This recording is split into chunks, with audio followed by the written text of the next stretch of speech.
Hi everyone, thanks for tuning in. Tonight we're going to talk with Timothy Carter, who is an expert. I've followed him for years. I absolutely love him on social media marketing and business brand building, so stay tuned.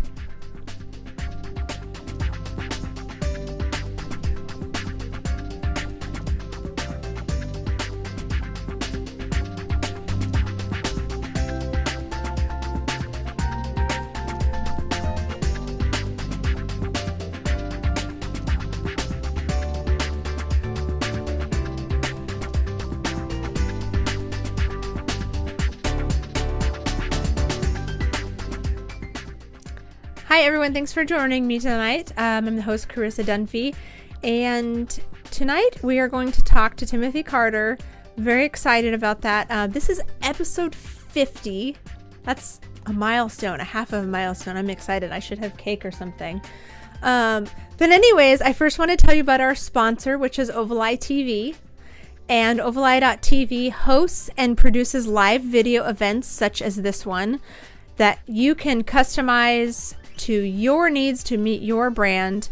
And you can contact Ovaleye.tv to request a free 30-minute consultation today to find out how you can go live with your brand and tell them that Carissa sent you. I have a bunch of exciting things to talk to you about tonight, especially the winner of our Facebook contest that went all the whole month of January. And I know some contestants are tuned in tonight, so thanks for joining us. First, I would like to tell you about something new that I'm going to be doing. I'm starting it tonight for the first time, and it's great because Timothy is a social media geek like myself, so it falls in line perfectly. I'm going to start doing a weekly hashtag for the show, so you can have all week to comment using this hashtag, and then we'll talk about it on the following week. So this week's hashtag, tweet away, is aha moment. So I want to know what your aha moment was in your business. What happened, or what made you think of this grand idea or to start your business? What was that moment? So tweet using the aha moment hashtag. And next week on the show, I will talk about those of you who tweeted and your aha moments. And next, we're just going to dip right into this Facebook contest because this is really exciting. So our Facebook contest went the whole month of January, and it is basically holding a spot in the month of February for a product or service to be featured of a small business. And for those of you who entered, there's one winner. Those who, besides the winner, those who did not win, we're going to roll you over to the next month because we're doing this again and again. I'm going to hold a spot in March. And the reason I'm doing that is because we're several months out right now scheduling. So it's worth your while just to enter because you get a spot held and you can get on the show a lot sooner. Okay, so drum roll. I'm just going to do it myself. Got that drum roll. I looked for drum roll audio clips and I had about 900 to go through and I couldn't find a drum roll. So the winner of this contest for the month of January, who will be featured on February 19th, is Vivian of Hot Naked. I just like saying that. So Hot Naked is a provider of handmade bath and body products, including soaps, moisturizing balms, skin exfoliators, bath bombs, bath melts, bubble bombs, and body butter. They make all of their products in Beaverton, Oregon by hand, and exceptional quality products. I love them. If you look at, can you put the picture back up there again? Their bath bombs look like marshmallows on the right there, and then the one next to it, the bowl of ice cream, is body butter scrub. So you not only get to just like drool because they look absolutely delicious, but you get to use them. So if you want to like feel like you're rubbing ice cream all over your body, then you can. And so congratulations to Vivian. She'll be featured on next week's show, and we're amping up our guests here. So the winner of this contest, Vivian and Hot Naked, is being featured the week before Barbara Corcoran. So that's huge. So congratulations. I'm really excited to feature you. Thanks for entering and thanks for being a fan.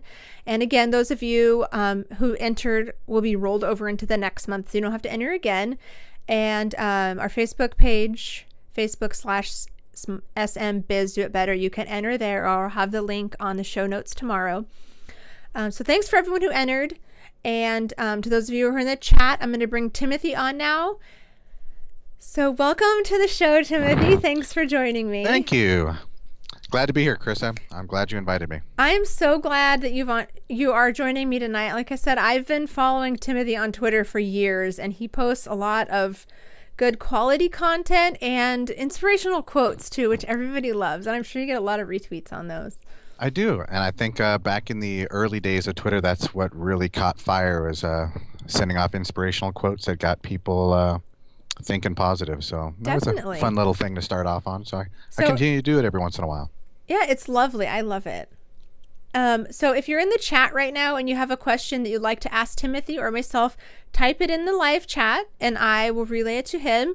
But Timothy, why don't you start by telling us a little bit about yourself and how you came to be an expert in what you do?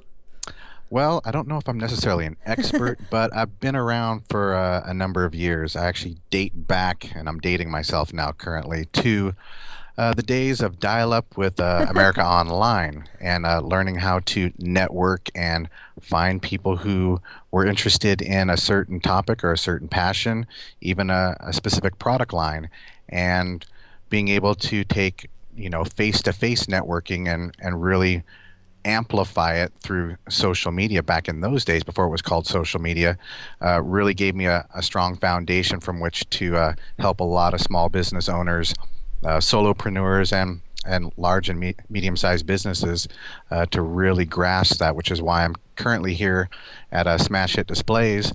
We're taking the concept of marketing, at a trade show or at a fair, whatever event you're at, but also combining it with social media, because you're able to tap into a market and a built-in community of people who are interested in what you have to offer, and be able to drive traffic to your event and to your website and generate sales and ultimately referrals. Excellent. And I love your Smash Hit Display backgrounds. That's thank you. It's a pop-up. It's a pop-up banner. Okay, so tell us, I have some questions, and I prepared these based on what I get asked the most and what I see people wanting to know the most of. So hopefully these questions can answer a lot of the viewers' needs or concerns. Sure. So should every business actively participate in each staple social network, or will just one do? And if you could tell us why. I don't think everyone should be on every social network that's out there, even the staples. I mean, there could be a business that has no business being on Pinterest or Instagram if they don't have a product line that is very visual, or something that is marketable to that demographic that spends a lot of time on that social network. Places like Twitter would be great for someone wanting to build locally, because they'd be able to find in real time people within their area talking about what product or situation that they offered and services that they could resolve through Twitter. Facebook, it's starting to be an okay network, but I think more businesses will be going to the Google Plus, because you have real-time streaming of information, unlike Facebook, which really seems to limit that and forces the small business owner to pay for sponsored posts and more exposure. So really it comes down to a small business person's need when it comes to a social network. That's really important too, because you see, I see a lot of businesses I wish were on Pinterest. I'm like, this is perfect for Pinterest. I'm like, why are you not on there? Exactly. But I'm also really glad you said that about Google Plus. This is totally off topic, but I know for my own use, just being on Google Plus, posting once a week even, has brought me up in the search engine result rankings, because it is Google. I mean, it's Google. Not biased, but I mean, it probably is, because it's Google. It's one of those fun little nifty secrets that small business owners haven't really caught onto yet, which hopefully they are right now, that being able to post content and share on Google gives you the ability to... Oh, he froze.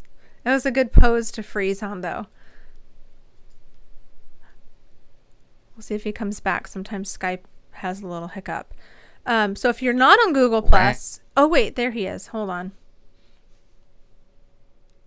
I did not freeze. I'm still here. Okay. So I lost you about halfway through there. Businesses need to realize Google Plus is very search engine optimization friendly for writing content based around the phrases that your customers would be typing in for your product, whether it's I'm looking for blue widget in Seattle, Washington, or hey, a great example is I could use a haircut. You know, and you're writing that kind of content. If you're a salon or you sell those kind of products, being able to write that stuff is highly indexable in Google and gives you a little competitive advantage that maybe most small businesses around you may not be utilizing. Excellent tip. So not trying to push this on you guys, but Google Plus is very important. And it's kind of like, to a degree, a hybrid of Facebook and Twitter. You have the ability to post something with your image and then your metadata right there, like on Facebook. But then it's like Twitter, how it's a little bit more fast-paced than Facebook, and you also can incorporate hashtags, and it has a great search capability. This is completely off topic. Visit the blog on Google Plus stuff, because I'm sure both of our sites have a lot. Google Plus for businesses, where a lot of things are heading. So it's an important piece to your marketing arsenal. Good tip. I love it. How can, on your blog, you talk a lot about what you do is take people's social media acquaintances and turning it into offline stuff. So how do you turn in someone you met on Twitter to an offline business collaboration or a client? Well, it's definitely about connecting with the individual first. You just can't go out there and blindly, randomly follow people on Twitter and expect to have a relationship. The important thing in finding someone who is got a similar passion or interest, or even someone that's talking about your product or something product-like, you're able to get in there and engage with that person, share a couple of tweets back and forth, turn into direct message and say, hey, by the way, I've really enjoyed talking to you. Let's connect on LinkedIn or Facebook. Even, hey, let's get on a Skype chat.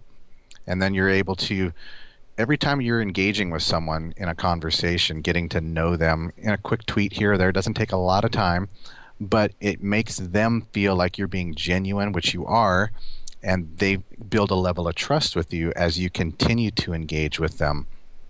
And the great thing about that is over time, they become your advocates for your product, and they want to get to know you better as a person because you've got that initial connection over like Chris and I with social media. It's how we started on Twitter. We both had that same passion, and it grew from there.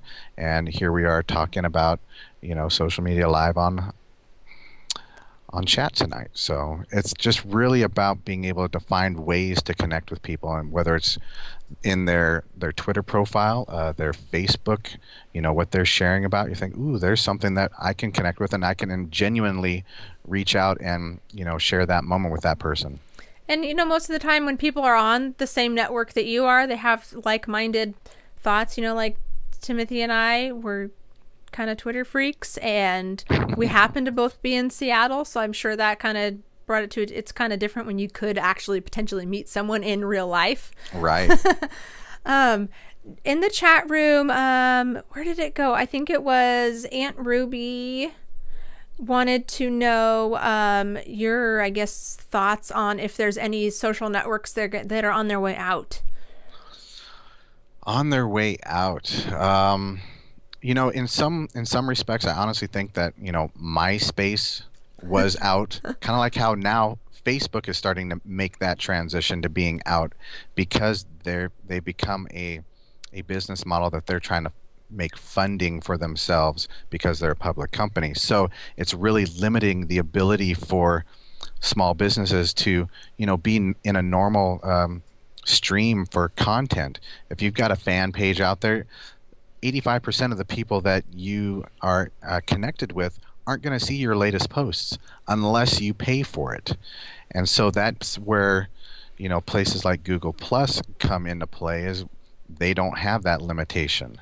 And they are they are letting the hose freely flow with information when it comes to small business, unlike Facebook at this point.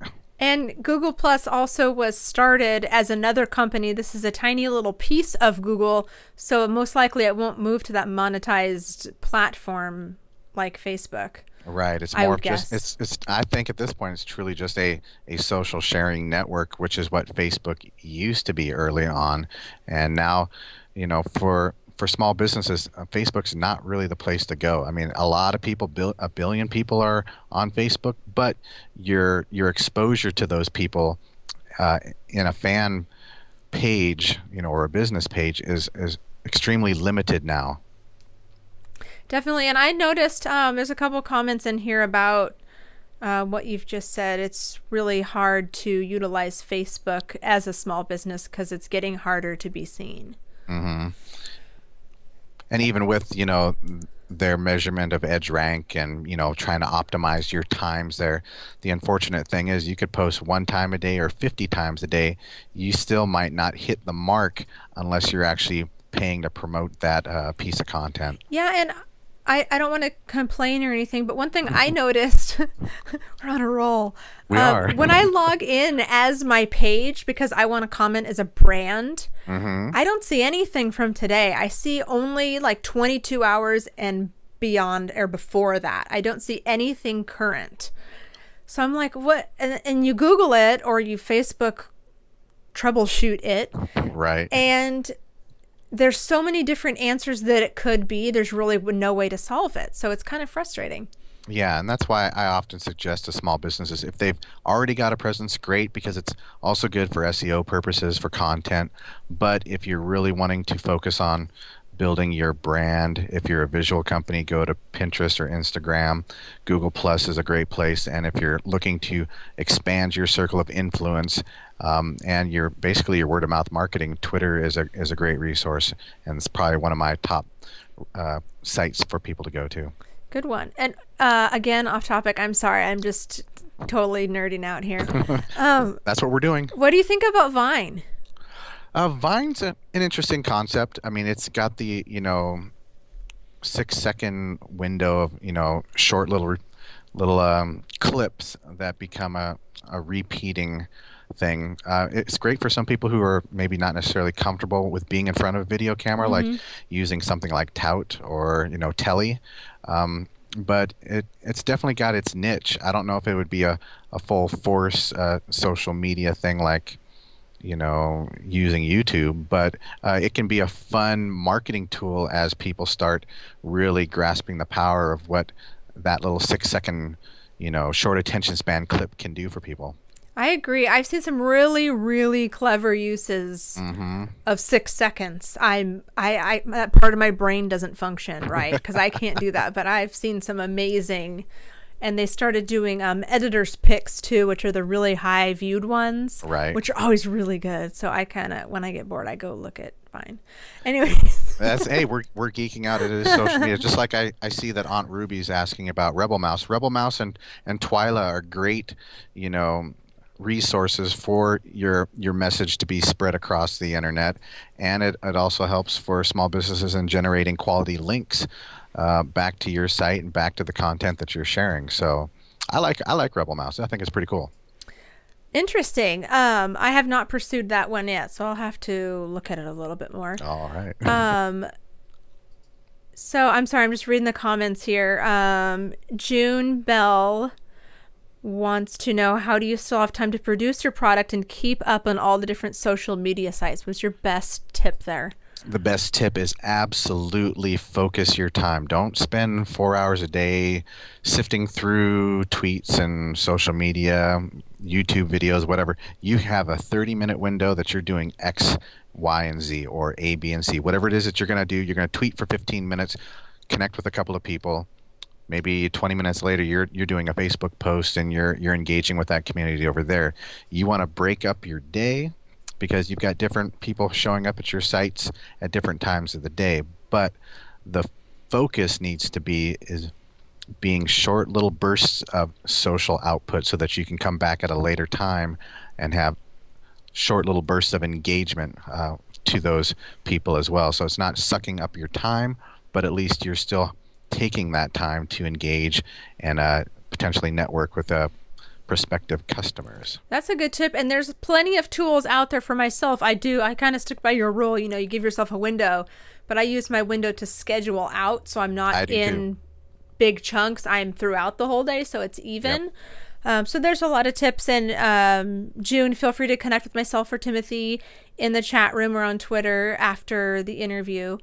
So everybody wants to know the magic way to increase your fans or followers. So what are your tips on that? Because there's not really a magic answer. No, like one of my posts early on my site, there is no secret. It's time, it's energy, it's output, but it's being focused on what your task is at hand. When it comes to followers, it's a great resource is using hashtags. If there's a hashtag out there, which you can go to Google and look up Google Twitter chat spreadsheet, something of that nature, and you'll have a ton, hundreds, thousands of Twitter chats that happen. You can engage in those communities, get to know people, follow people, and you will quickly find a niche or create a niche like Carissa's done and build a community based around people who have the same likes, interests, and passions. That's the fastest way on Twitter to do that. And that spreadsheet, I found it, and it is enormous. It is absolutely huge. It loads. Every time you go to another page, you have to wait for it to load because it's huge. So Google, I might have a link to it tomorrow. It's a Twitter chat spreadsheet, I think, but it's a Google Doc, and it's shared, and you can add your own if you have one that's not on there. It lists the hashtag, what it is, the day of the week, the time, everything. So it's really handy if you're ever sitting there going, what do I do? There's probably a Twitter chat. Go find one. Absolutely. And hey, you can create your own Twitter chat based around your product or your city, and you can develop your own community and basically create a real-time network of prospects for your business. Definitely. And Vivian is just now in the chat. Vivian is the owner of Hot Naked, who I announced won the Facebook contest. So everyone say hi to Vivian. She'll have her products on the show next week. There's her delicious looking soaps. I'm getting hungry now. Should not have food in front of me because I just completely, my brain goes to it. So anybody, if you have any more questions for Timothy in the chat room, please let me know. Aquafire Pit, James wants to know what you think of Quora. I personally can't stand it, but they've recently come out with the ability to have blogging posts on there, which is a great opportunity for businesses if they want to connect with people who are asking questions or ask questions. You can direct them to that particular social media network. Quora has not had that option before, and if it gets an individual interested in blogging, I think that's a great opportunity for them to jump in if they've already been active in that community. Very interesting. That's a whole different thing there. It is.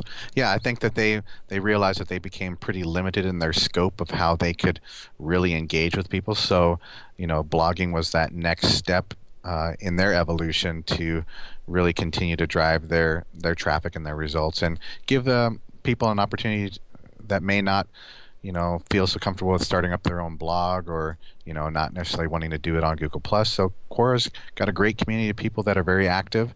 A lot of big name individuals share their thoughts and experiences on there. So I just personally don't have an interest in it, just for the fact that there's so many other networks out there like LinkedIn that could do similar things with their own group chats and their groups that you can engage with in a micro level instead of just waiting for people to come to you.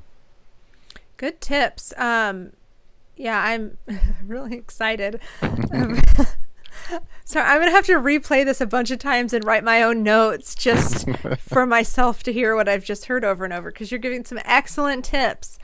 I want to thank you so much for joining me tonight. Hey, you're welcome. I thank you for having me on. Before you go, can you tell everybody where we can find you online if you have any events coming up or anything that you want to plug? Anything I want to plug, you can just come follow me over at Twitter at Timothy Carter. I don't have anything upcoming right now. Got a baby on the way, so that's enough. That is enough. The baby girl is on the way here in a couple of months, so life has been focused around that. But I'm definitely always available for anyone who has any questions. They can come visit my website and ask away, and feel free to connect. Well, thank you so much for joining us. And again, his website is timothy-carter.com, or he's at Timothy Carter on Twitter, as you saw in that shirt I showed you, which is awesome. Okay, so now I want to talk really quick about our product that we're featuring this week. And I was excited by this because it's been a long time since I have visited this world of products. So I got to see how technology has evolved in this world. So this week we're featuring Jessica Lynn Originals. Jessica makes custom rubber stamps. And the reason I am so intrigued by this is because Jessica made me a stamp with our logo. And there's a better picture of it. As you can see, it even has our URL on the bottom. So what do I do naturally? I get really excited and stamp everything. So I've got Small Businesses Do It Better Post-its now. And I use this to make a Vine video. I just spun it around. But you can use these for so many things. You can use them on your boxes if you ship stuff. You can use them on print materials at trade shows, anywhere that you can think of. So she makes complete custom stamps like this one. And she also has a huge selection of pre-made clear stamps that are just ready to ship. And I totally had fun with these ones too. But I kept one clean so that I could show it to you. Okay, so this is the packet. And it's sort of like scrapbooking, how it's like a kit of a theme in one little package. So if you can see, this is like the little owl one, which is so adorable. So there's the owl and little birds and flowers and little sayings. And this isn't a giant stamp. These have adhesive backing. You peel them off and then you stick them on this clear piece right here. So you can lay it out however you want to. And the reason it's clear, which is even cooler, is so you can see exactly where you're stamping. Because with all these little detailed, intricate things, you know, you don't want the bird to end up on the owl. You want the bird to end up on the tree branch. So you can see exactly where you're stamping them. And she has everything that you could need for stamping. So she's got ink, which she sent me. Totally awesome. So you can make anything that you want. She makes custom QR codes as stamps, logos. She'll make your business card into a stamp. She does a lot of geocaching stamps, which is really cool. Another geek thing. You can use them for marketing, promotional literature, envelopes, stamp anything that you want, even Post-its, and make a quick 6-second video. And she can draw nearly anything and make a custom stamp. And her website again is jessicalynoriginal.com. So go check her out and see the kind of stamp she can make and get a custom one for your business, because you can stamp anything. Very cool. All right, so I want to thank everyone for joining me tonight. Next week's guest is, I'm so excited to talk to Michelle. Michelle Staley of Busy Breathers. Her story is going to floor you. Absolutely remarkable story about her business and how her product came to be. And the product that we're going to feature next week is the Facebook winner, which is the Hot Naked. So I'm really excited for that also. So thanks everyone for watching. We're going to hop on over to Twitter right now for a quick Twitter chat using the hashtag SBDIB for Small Businesses Do It Better. To the right of the live screen where you're watching now, right here is a link. If you just want to click the logo there, it'll take you to the tweet chat with the hashtag. So thanks everyone for watching, and you can catch up on all the other episodes at smallbusinessesdoitbetter.com.